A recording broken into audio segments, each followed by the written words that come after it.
Sekarang ini saya sedang menulis tentang epos Haji Muhammad Idris. Ya, Hanya saja memang kesulitan saya adalah pada tahap-tahap ini. Bagaimana masuk ke budaya Bugis? Karena kan perangnya di tanah sana. betul. Di Kalau Bajo. Awang Long ini perangnya pendek, Ya, hanya 1 hari, 1 sequel saja. betul. Kita tahu bahwa Awang Long ini kan sudah menjadi tokoh pejuang di Ya. Kalimantan Timur, tapi tidak semua masyarakat itu tahu. Betul. Jadi Asli ini gitu. apa ya? Kita berharap para petinggi negeri Kalimantan Timur ya, atau pihak yang kompeten, apakah itu dinas pendidikan atau perpustakaan, barangkali bisa memikirkan bagaimana supaya buku ini lebih tersebar lah di kalangan anak-anak kita.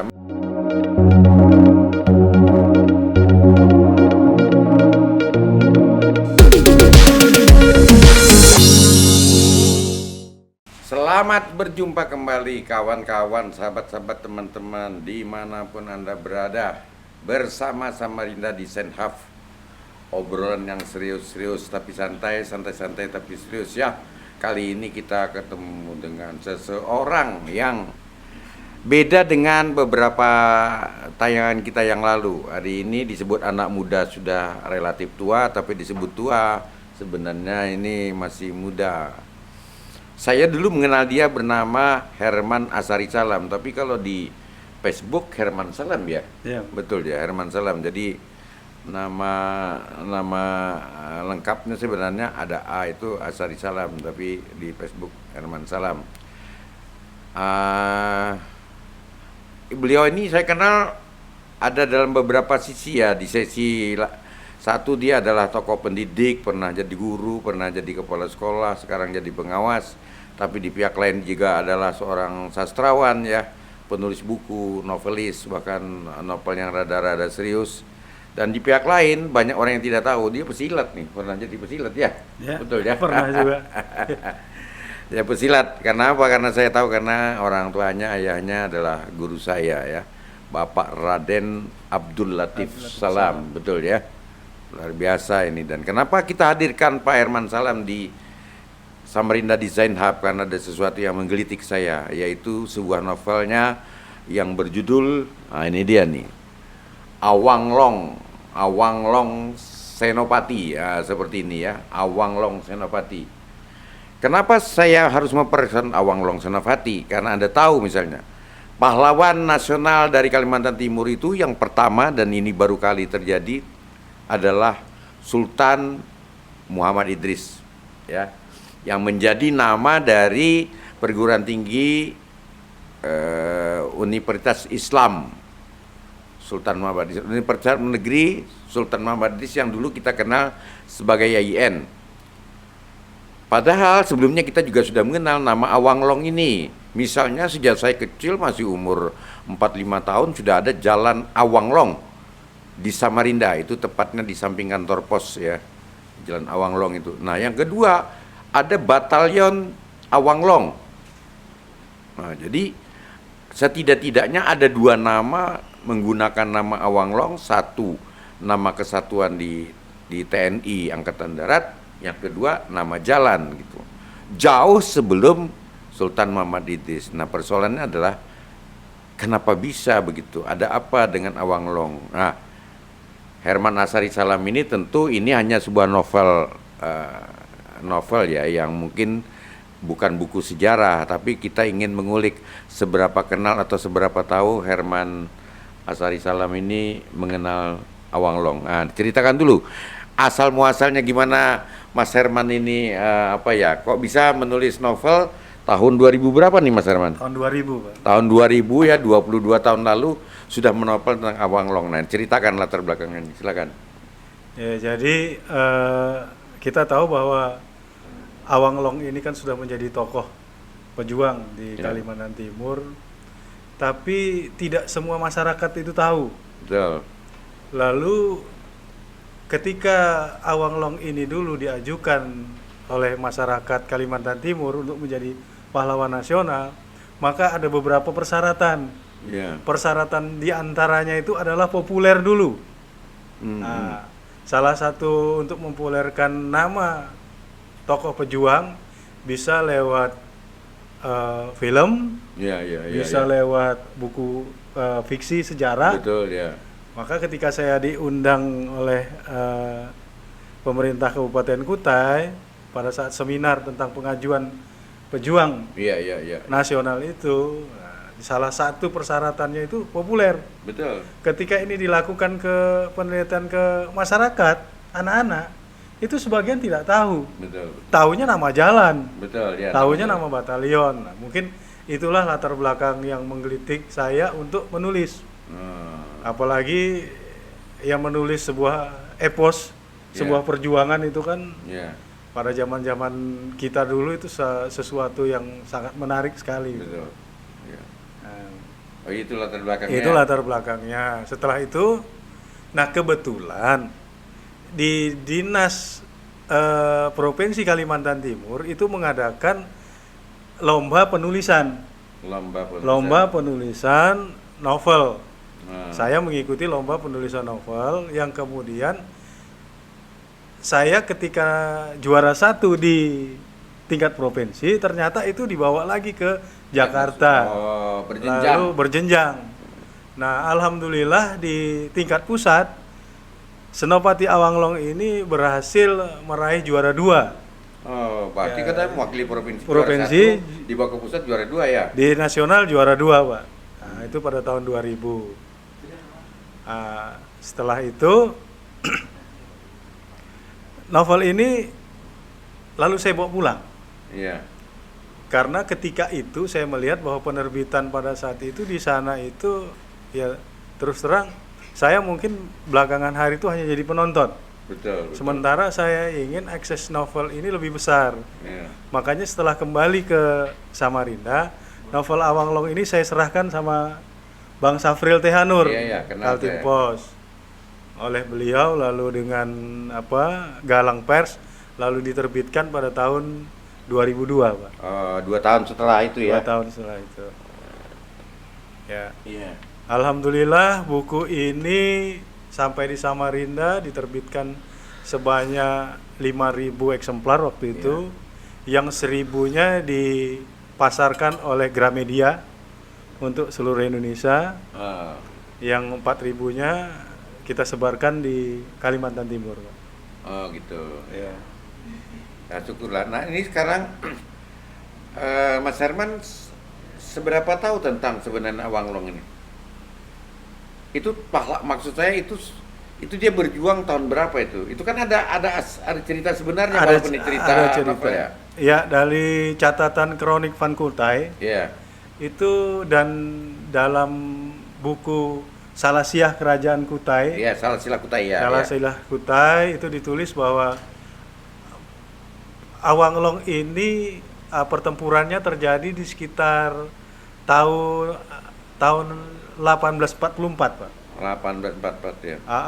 Ketika itu Belanda nih berarti zaman Belanda nih. Zaman Belanda, tetapi kekuasaan Belanda belum begitu secara teritorial menguasai. Oh iya, karena Belanda sebenarnya menggunakan kesempatan itu setelah peristiwa 1844 itu untuk masuk, untuk menekan kerajaan Kutai, untuk duduk di bawah kekuasaan Kutai. Sebelumnya kerajaan Kutai sebelum peristiwa ini masih kita lihat dari catatan itu masih berdiri berdaulat. Kenapa saya katakan berdaulat? Karena pada saat itu English Murai itu masuk ke dua kapal dagangnya English Murai itu masuk ke wilayah Kutai. Di Belanda nih atau Inggris? Inggris ya. Dia minta izin kepada Sultan untuk mendirikan loji dan memonopoli perdagangan di Samarinda. Dulu loji apaan ya? Loji itu usaha dagang, Pak. Tapi ya sudah dalam berbentuk benteng begitu. Iya.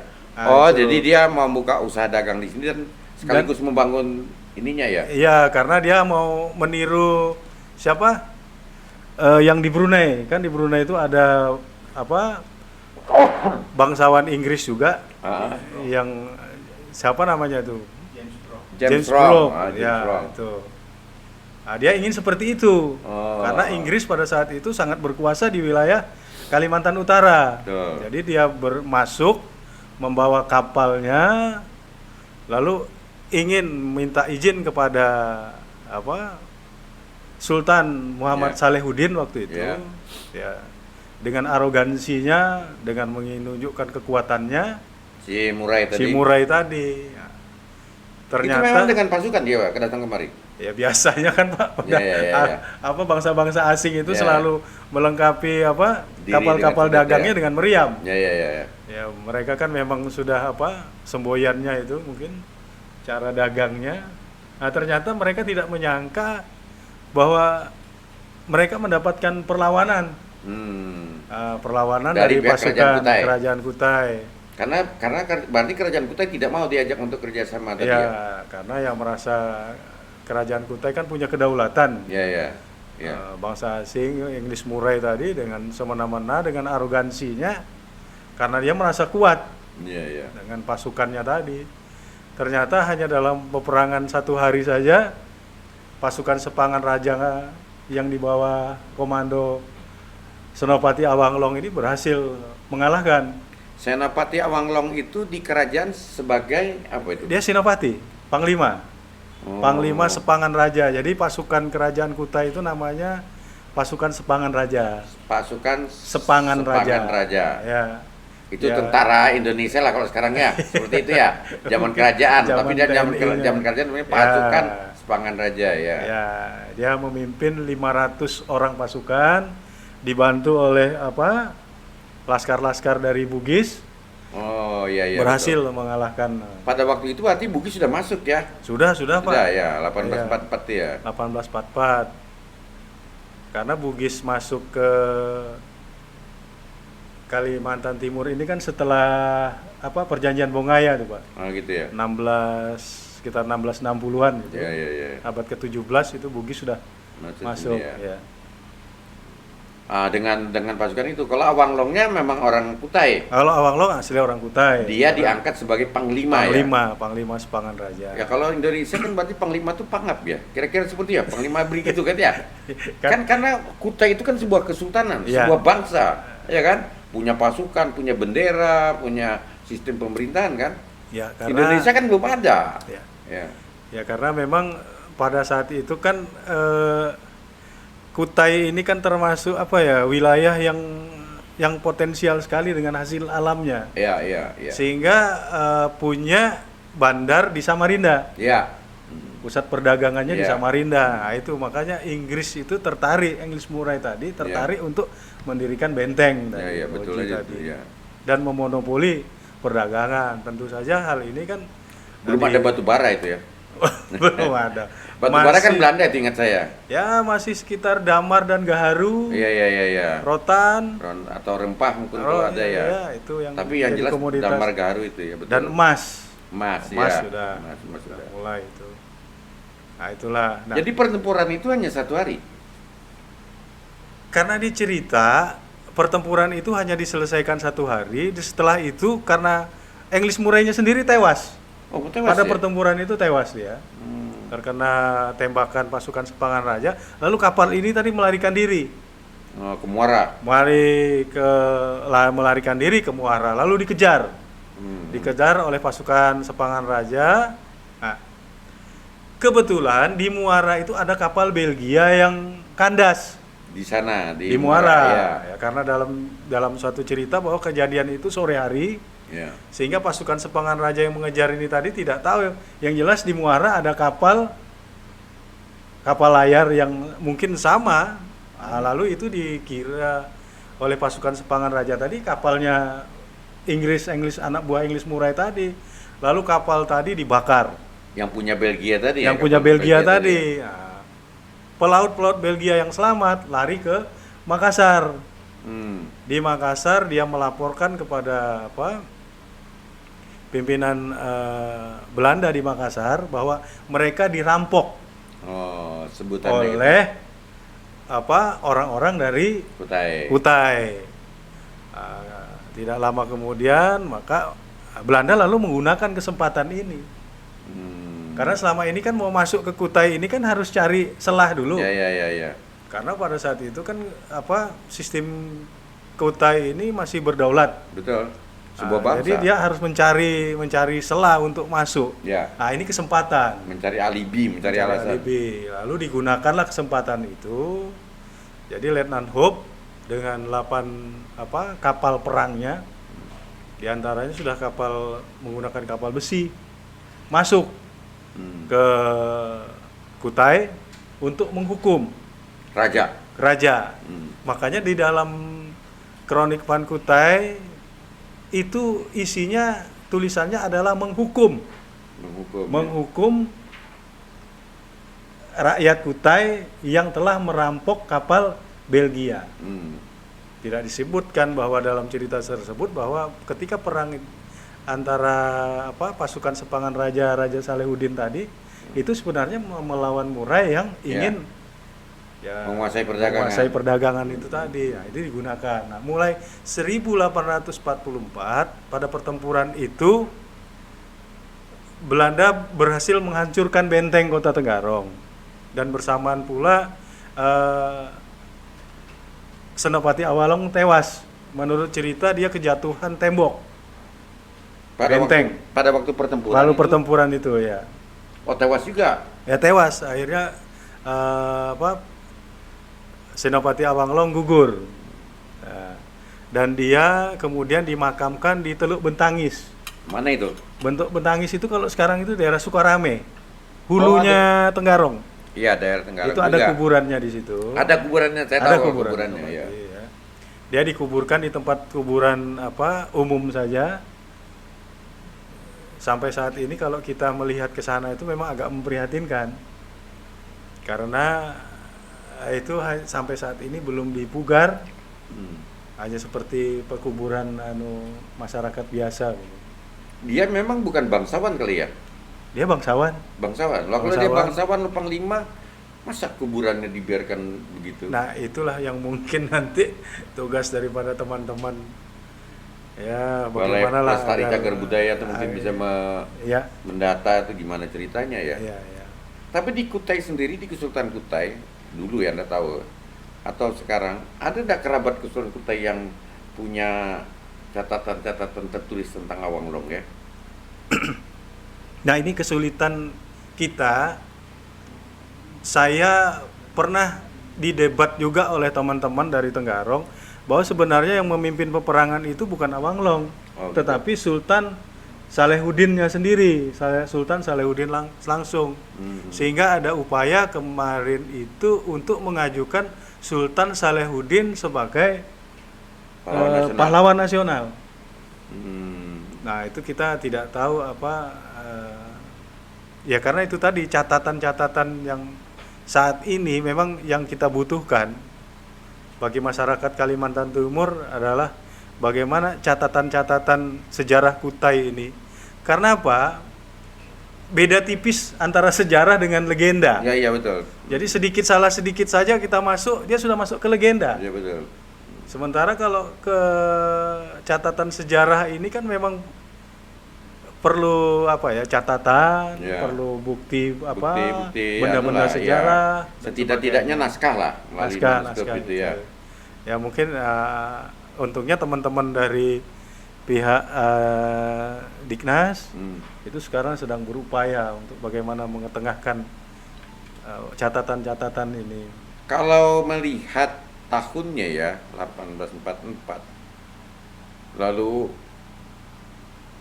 disebut-sebut tadi misalnya juga Senopati Awanglong ini dibantu oleh teman-teman Bugis, mungkin bisa dilacak di manuskripnya orang-orang Bugis, siapa tahu ada ya, karena Bugis itu mengenal literasi jauh lebih tua dari Kutai kan, karena mereka punya aksara gitu maksud saya. Jadi itu Pak, masih yang saya sebagai masyarakat awam itu memang sekarang itu masih prihatin dengan catatan sejarah tentang Kalimantan Timur ini. Memang harus ada upaya-upaya yang keras untuk menggali itu.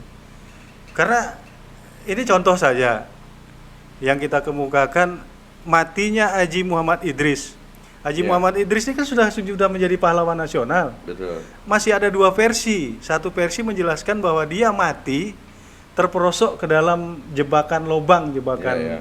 rusa atau babi. Versi Kutai itu Dia kalau kita tertusuk. baca versinya di Versinya cerita-cerita Kutai. Kutai begitu itu ya. Tapi kalau versinya raja di Wajo sana, Iya. dia matinya itu ketika Perang pertempuran, dengan Belanda itu. perang dengan Belanda. Ya. Nah, itu mana versi mana yang harus kita? Ya, betul, betul. Nah, karena saya kalau harus menulis cerita ini, mungkin saya akan membuat ceritanya jadi manis. Ya, harus. Saya punya tanggung jawab itu, sama seperti ketika saya menulis peristiwa Raja Alam. Ya, Raja Alam itu kan pertempuran antara Raja Sambaliung, ya. di mana Raja Sambaliung menentang Belanda, sementara Raja Beraunya memihak kepada Belanda. Ya. Nah, kalau salah-salah tulis pasti Memang bisa jadi masalah. komplainnya pasti anu. Tapi kan sebenarnya orang harus bisa memahami peperangan itu terjadi belum ada Indonesia. Ya kan? Iya. Yang ada adalah bangsa-bangsa. Jadi misalnya ada bangsa Bugis, bangsa Wajo, bangsa taruhlah Goa ya, ada Goa. Jadi orang kadang-kadang kalau ada yang berpihak waktu itu berpihak dengan Belanda atau taruhlah dia dibantu Belanda, serta merta itu dianggap sebagai pengkhianatan terhadap Indonesia. Jangan lupa, Indonesia belum ada. Ini adalah bangsa-bangsa atau kerajaan-kerajaan yang berperang. Ya wajar kalau dalam mata saya dia berperang, dia cari teman kan. Sama seperti Arupalaka dengan Sultan Hasanuddin kan. Kita tidak bisa bilang Arupalaka berkhianat kepada Indonesia ya. Iya. Tidak bisa loh, dia berperang. Ya, seperti itu. Jadi mungkin memaknai jangan supaya kita tidak lain kalau sudah Indonesia merdeka. Itu beda. Kalau misalnya belum merdeka, ini adalah bangsa-bangsa sendiri. Setelah bangsa-bangsa ini, setelah kita merdeka, kan kemudian baru bangsa-bangsa ini bersatu atau tidak, semua bersatu. Ya kan? Yang tadi kerajaan-kerajaan termasuk Kutai, walaupun belakangan Kutai itu maksudnya. Saya sendiri memang agak dilematis ketika menulis tentang sejarah, novel-novel sejarah itu, karena novel sejarah itu kan dibaca oleh masyarakat kini. Ya, ya. Sementara masyarakat kini punya kepentingan. Ya. Katakanlah contoh seperti Awang-awang. apa? Senopati Bukan Awang. yang Lain. Raja Alam. Ya, ya. Yang satu sisi kan tidak mau bahwa Kesultanan Berau disebut pengkhianat karena dia berpihak kepada Belanda. Satu sisi juga Sambaliung. Jadi mau tidak mau kadang-kadang kita harus bermain cantik di tengahnya. Sama seperti saya. Ya kalau fiksi masih lumayan. Ya, karena saya punya penulis fiksi kan punya kebebasan Ya. untuk membuat cerita itu menjadi lebih menarik, Ya. menjadi lebih hidup. Kalau menulis sejarah itu yang berbahaya. Dengan- Makanya ketika ini ditanyakan, ketika saya di Jakarta, buku ini salah masuk, Gitu ya? salah loker. Hmm. Ketika buku ini masuk Senopati Awanglong ini agak dramatis.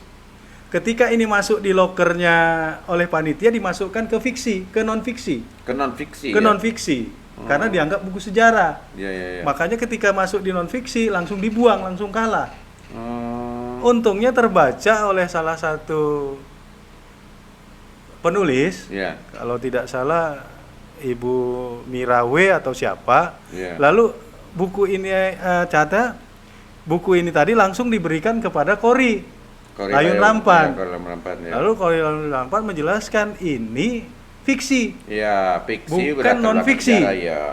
Lalu dimasukkanlah ke apa? Ke jalur Ke fiksi jalur tadi. fiksi. Lokernya fiksi tadi Dan ya. ternyata memang alhamdulillah berhasil masuk finalis Ya. dan mendapatkan juara 2 waktu itu. Ya kan kita ini kan sudah melihat di Tenggarong ada Taman Makam Pahlawan Pahlawan. Awanglong. Ditulis begitu kan? Iya. Makam Awanglong. Ada Jalan Awanglong. Itu 50 tahun lalu saya sudah lihat jalan itu namanya Awanglong. Iya. Kemudian ada Batalion Awanglong ya kan. Jadi Batalion 611. 611 ya. Berarti kan keberadaan Awanglong itu kan secara tersurat dan tersirat memang diakui sebagai pahlawan dari Kutai kan. Iya. Nah, tentu kenapa Mas Herman saya undang kemari tentu untuk menguatkan supaya ada pihak-pihak yang peduli ini diulik gitu loh.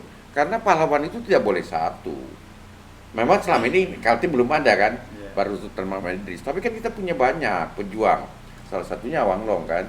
Awanglong itu di Kaltim, kemudian di Berau itu Raja Alam, Raja Alam ya. kemudian di Pasir itu Pangeran Sarif. Ya, Nah, jadi sebenarnya di Kaltim ini banyak ya banyak. pejuang-pejuang masyarakat yang menentang penjajahan asing. Tidak, kalau pertempuran nyata aja setelah kita menyatakan merdeka saja kan ada. Ya. Misalnya Sanga-Sanga.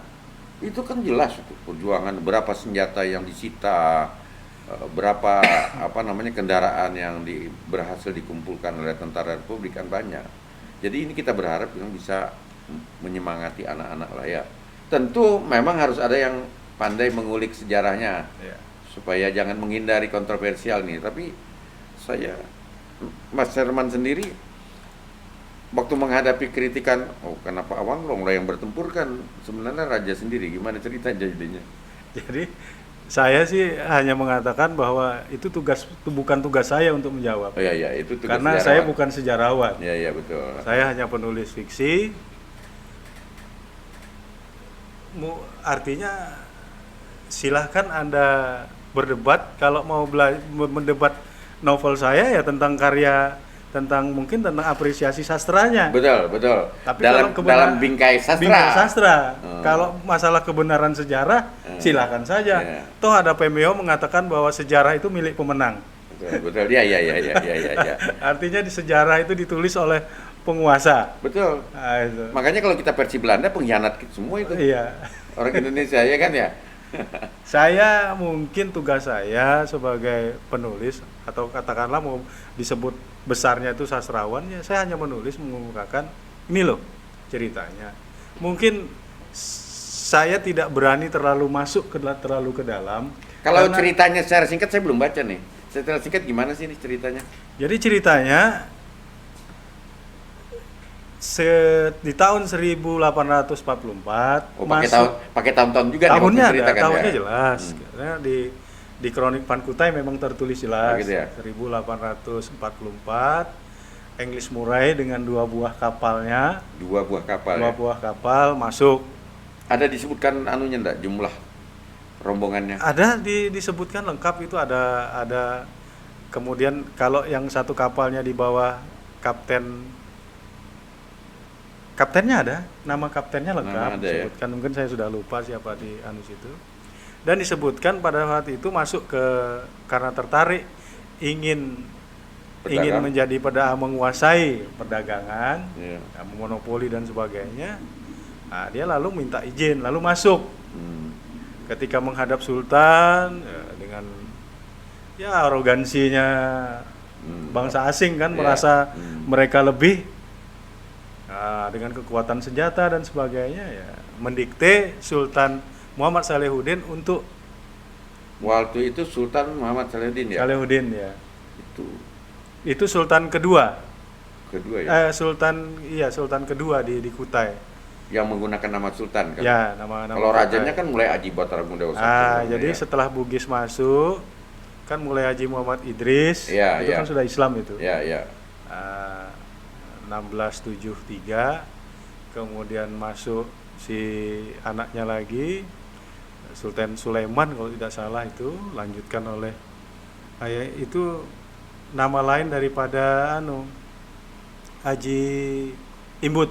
Haji Imbut ya. Haji Imbut. Ya, Kemudian nama turun lagi kecilnya ke Haji Imbut ya. Salehuddin. Ya. Itu. Nah, Berarti sebelum Parikesit itu berapa tingkat ya di zaman itu ya? masih banyak setelah Parikesit itu. Karena di atasnya Parikesit itu kan ini Bandara Sultan Sulaiman itu. Itu kan bapaknya Parikesit itu. Oh ya, itu apa yang Parikesit Iya, ya? bapaknya Parikesit itu. Berarti di atas Sulaiman ini Salehuddin ya. Salehuddin di atas Di Sulaiman. atas Sulaiman ya. Iya. Terus ada yang pernah saya dengar ketika saya masih remaja, itu Pulau Kumala itu kapal Inggris yang ditembak oleh Awanglong. Ya itulah makanya kan Kutai ini kan syarat dengan legenda. Artinya itu kan pulau delta saja. Nggak ada hubungannya dengan kapal perang atau Dulu kan begitu saya pernah waktu Iya. kecil. Ya, Itu artinya kapal asing mau jajah Kutai ditembak, akhirnya tenggelam, tiang-tiangnya muncul, lalu datanglah apa? Kalau orang sini mengatakan kumpai, rumput-rumput khas Ya, sungai. makanya pada suatu kesempatan diskusi dulu, saya memang pada saat itu ada dihadiri oleh Anar Gonggong dan Profesor Baharudin dari Universitas Hasanuddin. Saya minta kepada mereka untuk meluruskan sejarah Kutai itu Waktu itu seluruh-seluruhnya. semacam seminar. Macam seminar Di di Tenggarong. Tenggarong, di Putri Karang Melenung. Karena memang kan Aji Batara Agung Dewa Sakti itu kan abad ke-13. Ya, sekitar itu. Ya, dalam cerita itu dia diturunkan oleh Putri Karang Melenung, Ya. naga. Ya, itu isinya itu. Sementara di Kalau Putri Indonesia, di Karang kerajaan di Jawa itu sudah Ya. berdiri kerajaan Kartanegara, Ya, kerajaan Kediri yang ingin menguasai seluruh wilayah Indonesia bagian timur. ya. Sementara di wilayah Eropa itu terjadi perang salib.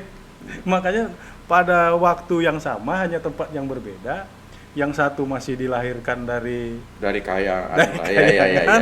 Sementara ini, makanya saya bilang ini sambil guyon saja. Artinya tolonglah Kutai ini bagaimana supaya cerita-cerita yang ada ini memang berdasarkan sejarah, Ya. dipisahkan dengan legenda. Tapi dan saya pernah sebagainya. mendapatkan juga kenapa begitu. Jadi almarhum Asli Amin atau siapa ya, kenapa begitu? Karena itu memang dibuat di setting raja itu harus begitu. Istana sentris ya. Ya, kalau jadi menurut sastra. dia tidak boleh lahir sebagai manusia biasa. Jadi lahirnya tidak biasa, pulang, mangkat, meninggal pun tidak biasa, kembali ke kahyangan. Ya, seperti itu. Jadi dia memang ya seperti dewa kan. Iya. Nah, jadi itu katanya maksudnya hanya sekedar untuk supaya dia dihormati. Dulu kan kalau raja tidak hormat, berani semua melawan raja, kacau. Jadi memang harus diterjemahkan. Iya, iya. Harus diterjemahkan. Itu ada nggak cita-cita, memang ini pertanyaan tidak kepada Mas Herman sebagai penulis, supaya buku begini nih dibaca gitu sama anak sekolah, nanti anak sekolahnya tahu justru ada Senopati apa itu, Ken Arok Ken Dedes, taunya yang sana, yang di sini nggak tahu. Itu ada nggak Mas Herman sendiri pernah nggak mendapatkan pertanyaan ini bagus nih Pak ya, tapi yang bukan petugas penulis sih. Iya, hanya kemarin itu terakhir buku saya ini oleh ulama Patang, dosen di FIB. Itu dia dilakukan penelitian untuk dibuat jurnal. Kemudian juga diseminarkan dengan mahasiswanya. Ya. Nah, itu aja sementara ini yang membuat saya agak optimis senang lah ya. bahwa ternyata buku saya juga cukup diapresiasi. Jadi ini gitu. kita berharap para petinggi negeri Kalimantan Timur ya, atau pihak yang kompeten, apakah itu dinas pendidikan atau perpustakaan, barangkali bisa memikirkan bagaimana supaya buku ini lebih tersebar lah di kalangan anak-anak kita. Meskipun ini fiksi, tapi ini kan berlatar belakang sejarah. Nulisnya ini harus punya pemahaman tentang cerita ini, ya kan, kemudian diolah seperti sebuah fiksi. Karena saya ingat dulu runtuhnya Marta Dipura, versinya Johan Sabalham kan, itu menarik menurut saya gitu. Daripada kita cerita orang lain, mending cerita daerah, karena jejak-jejaknya itu kan masih ada gitu, dan orang tahu kerajaan itu. Orang menyebut kerajaannya entah Martapura, entah Marta Dipura, entah kerajaan Mulawarman, itu soal lain lah. Itu para ahli sejarah ya kan ya. Tapi itu menunjukkan bahwa memang ada kerajaan itu kan, kerajaan yang di Muarakaman itu, dan harusnya kita tahu gitu. Dan medium fiksi ini kan salah satu cara gampang untuk anak-anak ya, untuk anak-anak. Udah dicetak lagi tidak setelah 5.000? Ini belum dicetak lagi ini. Nanti coba kita pikirkan nih Mas Herman, kalau ini tayangannya sudah jadi, diberikan aja kepada orang ini, kepada orang yang berhak. Kan murah aja ini. Iya. Berapa halaman ini? Itu di sekitar 200-an aja. Tapi kertasnya berat sih ini. Iya. Nah, harus diganti kertas itu kan, kertas buku bisa lebih ringan. Gitu.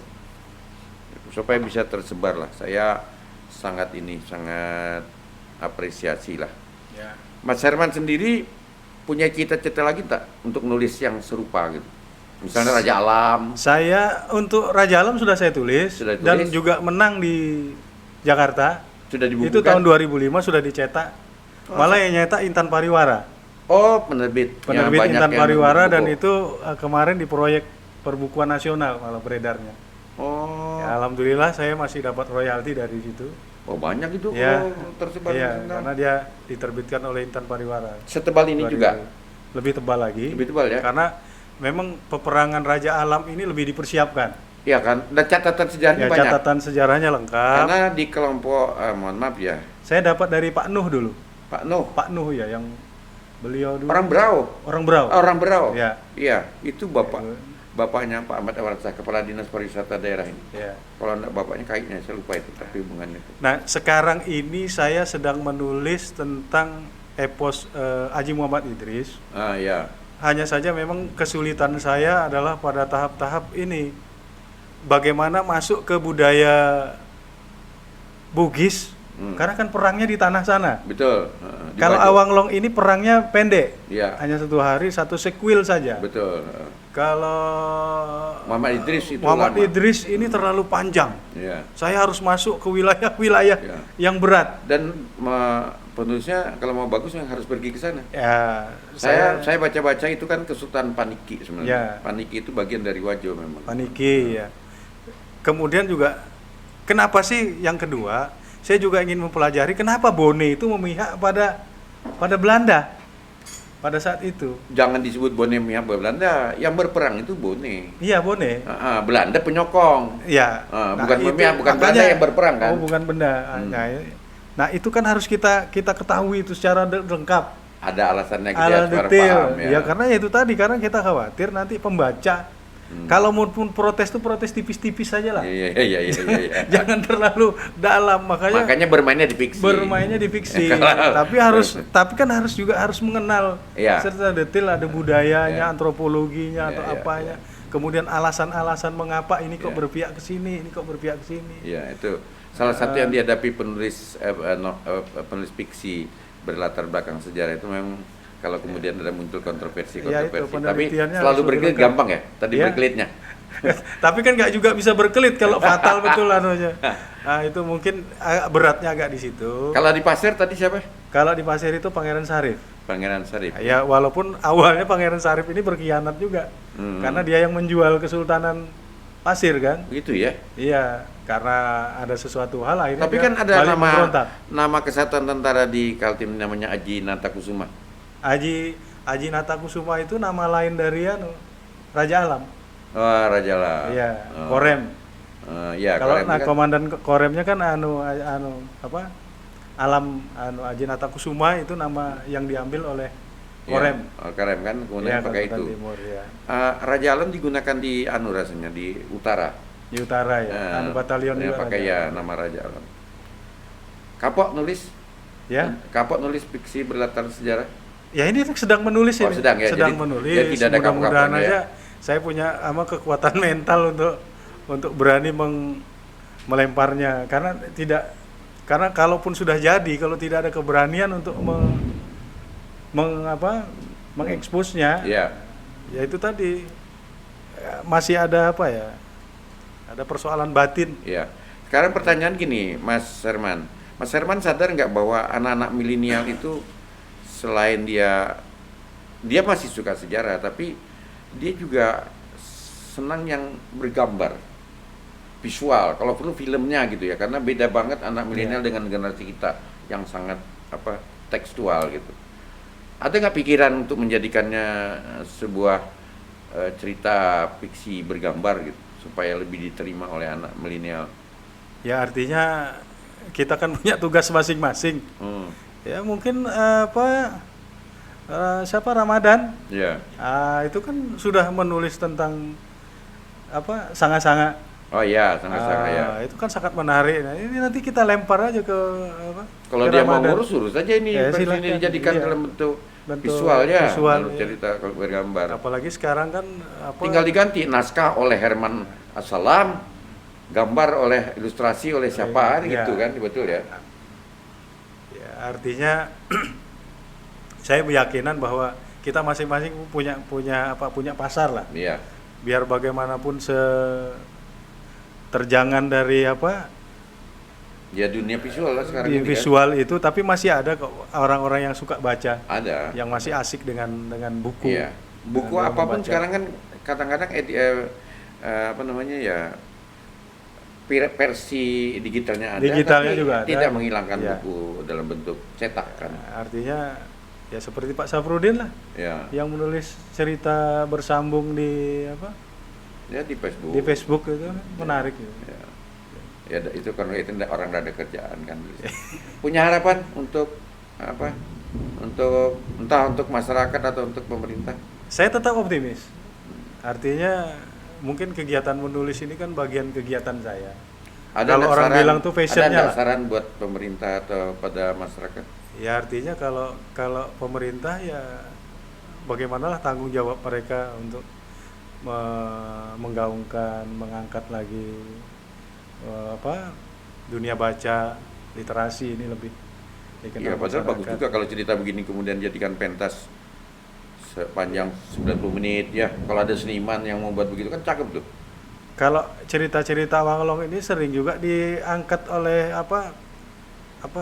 sandiwara-sandiwara tradisional Mamanda. Ya, betul, ya. Sudah kebetulan saya juga menulis naskahnya dalam bentuk naskah Mamanda. Wah gitu. Sudah saya tulis, sudah pernah dipentaskan juga Oh. oleh teman-teman gitu. Komunitasnya Mamanda itu. Komunitasnya Mamanda ya. Baiklah kawan-kawan semua, inilah obrolan kita dengan Mas, saya menyebutnya Mas supaya jangan terasa dia tua gitu kan. Mas Herman Salam atau Mas Herman Asari Salam, mudah-mudahan bermanfaat dan ini menjadi pemicu kita untuk lebih mencintai dunia baca dan memicu kita untuk mengulik kembali epos-epos kepahlawanan yang ada di daerah kita sehingga kita tetap bisa mewarisi semangat juang para pendahulu kita, karena tidak mungkin kita berada di dunia seperti ini mengenyam pembangunan, bersekolah, berusaha dengan nyaman kalau tidak ada para pejuang ya, Mas Herman. Terima kasih Mas Herman, sehat Ya, selalu. terima kasih. Dan jangan lupa saya harus diberi buku Salam. Apa tadi namanya? Raja Salam ya? Raja Alam. Raja Ya. Alam. Terima kasih. Assalamualaikum warahmatullahi wabarakatuh. Waalaikumsalam. Wah, terus dulu.